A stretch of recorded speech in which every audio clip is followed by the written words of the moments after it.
Let me tell you something strange that's happening in BC forestry right now. Both the pro-industry crowd and the environmental crowd are furious at the BC government, and for completely different reasons. But they've landed on the same conclusion. Nobody trusts the BC government to manage forests properly. Not workers, rural communities, or conservationists. Pro-industry people are furious because mills are shutting down. They say government isn't giving out enough permits. They blame environmentalists. Environmental people are furious because industry is still flattening ecosystems. And the Minister of Forests publicly claims BC doesn't do clear cutting anymore. Different politics, different priorities, same conclusion. BC's forest management system is broken, and everyone can see it now. What people don't agree on is why. Now, the numbers back the brokenness. Since 2005, 44 mills have closed permanently. Forestry now makes up less than 2% of the provincial employment, and it only contributes 2% to BC's GDP. People are frustrated, and I don't blame them. But here's the detail nobody ever talks about. Most of the arguments you hear people making online collapse the second you look at the actual data. Myth number 2, mills are closing because government won't give out enough logging permits. That sounds logical until you look at the economics. The reality is permits don't create logs. Canfor is saying it, West Fraser is saying it. They're closing mills because they can't access economically viable timber. When the profitable timber disappears, the mills disappear with it. Logs might exist, but the cost to get them has gone through the roof. The logs are smaller, they're further away, lower quality, on steep terrain. The haul distance kills the margin, and now there are higher tariffs and duties stacked on top. Interior mills were designed for massive old spruce and pine. Those are gone. That's why industry is putting on the pressure to log in provincial parks, and the Minister of Forests says he's okay with that.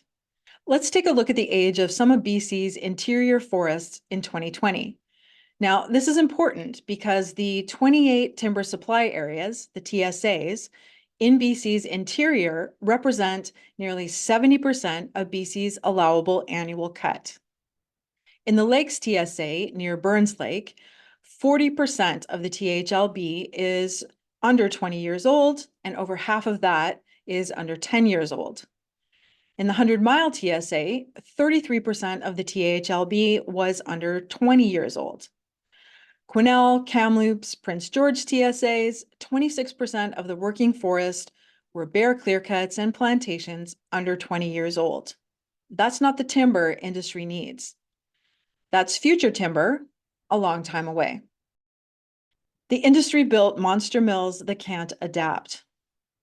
High throughput super mills collapse when the supply tightens.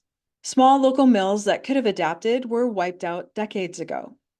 A forest of scattered pockets of low-value wood, 20 to 40-year-old pine, second growth, and 150-kilometer haul distances cannot run a monster mill. Haul distance is a real killer. People thinking trees in northern BC should feed mills in central BC? That's not how economics work. This CCPA piece explains how insane the haul distances have become. Truckers are talking about 10-hour round trips to haul a single load. Once you add distance plus fuel, the economics collapse. You can issue 1,000 permits for timber that doesn't exist, is too small, is too far, is on inoperable terrain, and is too low volume to pay for fuel. Permits don't create logs. Inventory creates logs. And BC's inventory has collapsed. In 2015, the provincial cut was 69 million. By 2023, that number had fallen to 39 million.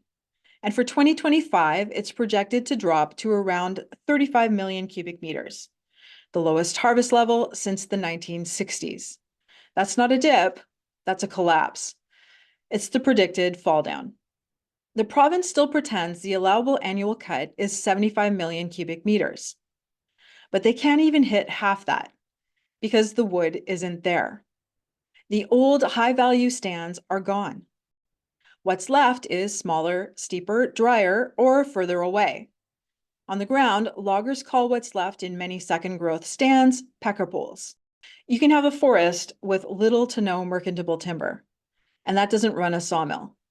This myth drives half the arguments online, and it collapses once you look at the data.